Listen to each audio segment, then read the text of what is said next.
Assalamualaikum warahmatullahi wabarakatuh. Pertama-tama Ibu memperkenalkan diri dulu. Nama Ibu Lilis Sumarni, panggil saja Ibu Lilis. Ibu di sini mengajar ekonomi kelas 10 dan kelas 11 ya. Nah, mungkin kalian sudah tidak asing lagi dengan kata ekonomi ya, karena ekonomi di sini sangat erat kaitannya dalam kehidupan sehari-hari. Bahkan kalian sudah melakukan ya dalam ekonomi di sini. Nah, akan tetapi mungkin dalam aplikasi dan teorinya ada yang belum mengetahuinya. Nah, baiklah, Ibu akan menjelaskan tentang konsep dasar ilmu ekonomi. Apa sih ilmu ekonomi di sini? Nah, ilmu ekonomi di sini yaitu ilmu yang mempelajari perilaku manusia dalam kehidupan sehari-hari untuk memenuhi kebutuhannya ya. Nah, dalam kebutuhan di sini ada beberapa macam ya. Ada kebutuhan menurut intensitasnya, ada kebutuhan menurut sifatnya, ada kebutuhan menurut waktu, ada kebutuhan menurut subjeknya, dan ada kebutuhan menurut sumbernya. Nah, baiklah, kita akan menjelaskan tentang kebutuhan menurut intensitasnya. Di sini ada 3 macam ya, yaitu kebutuhan sekunder, kebutuhan primer, dan tersier. Nah, kebutuhan yang pertama dulu nih, kebutuhan primer. Kebutuhan primer Ibu sering menyebut SPP ya, tapi bukan uang SPP kalian, tetapi ini disingkat ya, sandang, pangan, dan papan, yaitu makanan, pakaian, tempat tinggal. Apa sih kebutuhan primer di sini?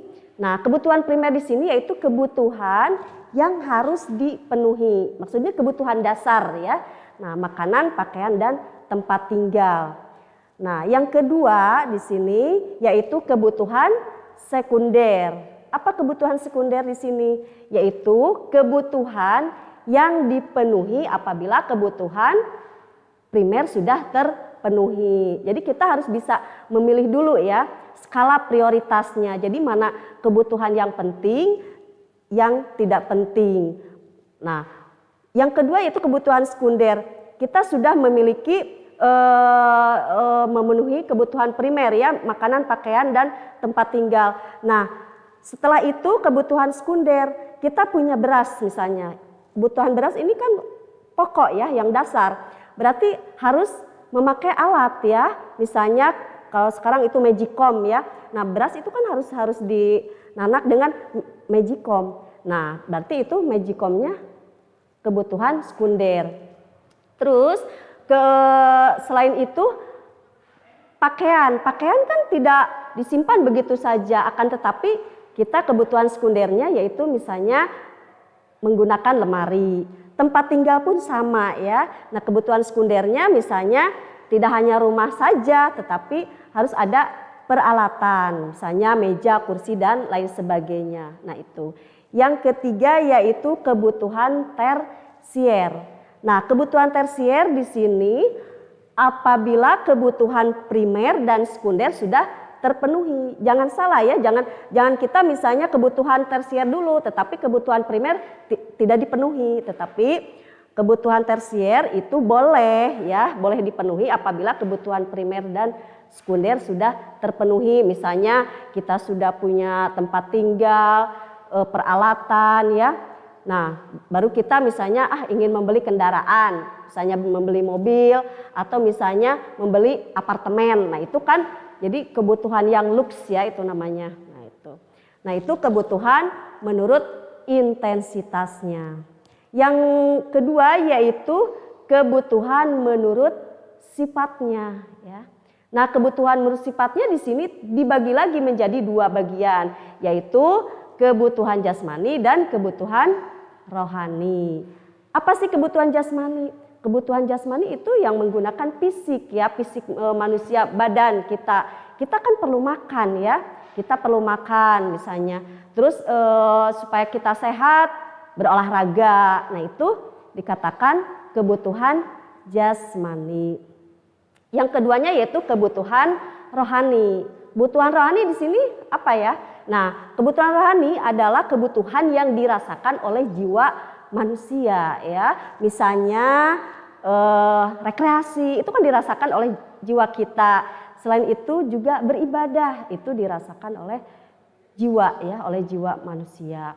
Nah, itu yang ketiganya kebutuhan menurut waktu. Apa saja kebutuhan menurut waktu? Yaitu kebutuhan sekarang dan akan datang ya. Kebutuhan sekarang. Jadi kebutuhan sekarang itu pada saat itu juga harus dipenuhi. Misalnya kalau kita sakit perlu berobat. Nah, itu kan kebutuhan sekarang. Kalau kita lapar juga ya makan. Itu kan kebutuhan sekarang. Kalau kebutuhan akan datang, yang kedua ya, kebutuhan akan datang dilakukan sekarang tetapi untuk yang akan datang. Misalnya nih kita ingin sesuatu tapi kita nabung dulu, berarti untuk akan datang. Nah, itu perbedaannya ya. Selain itu kebutuhan menurut subjeknya ya. Ada kebutuhan individu dan ada kebutuhan kelompok ya. Kalau kebutuhan individu itu kebutuhan yang dibutuhkan oleh diri kita sendiri ya.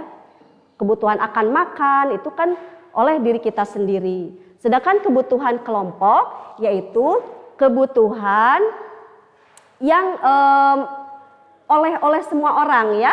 Misalnya kita menggunakan jalan raya itu kan digunakan oleh semua orang ya. Selain itu masjid untuk semua orang juga ya. Nah, itu kebutuhan kelompok.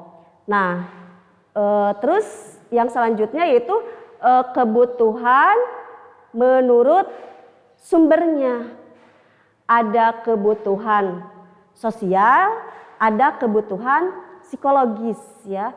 Kebutuhan sosial di sini misalnya ya, misalnya orang lain membeli sesuatu ya, membeli barang atau misalnya contoh membeli emas, saya ingin juga membeli gitu. Nah, kita mengikuti membeli, nah itu sosial ya. Nah, terus yang keduanya kebutuhan psikologis. Kebutuhan psikologis misalnya yang timbul dari diri kita sendiri ya, diri kita sendiri. Misalnya saya ingin sesuatu, jadi tidak kalau sosial kan mengikuti orang lain. Kalau psikologis itu dari diri kita sendiri ya. Nah, itu jadi macam-macam kebutuhan ya. Jadi kita harus bisa memilih mana yang lebih penting dan mana yang kebutuhan yang bisa ditunda dulu ya. Nah, itu mungkin nanti minggu depan kita akan membahas tentang biaya peluang ya. Nah, mungkin untuk sementara Ibu bahas sampai di sini dulu ya. Nanti mungkin Ibu akan memberikan tugas untuk pertemuan yang sekarang ya. Nah, mungkin itu. Mungkin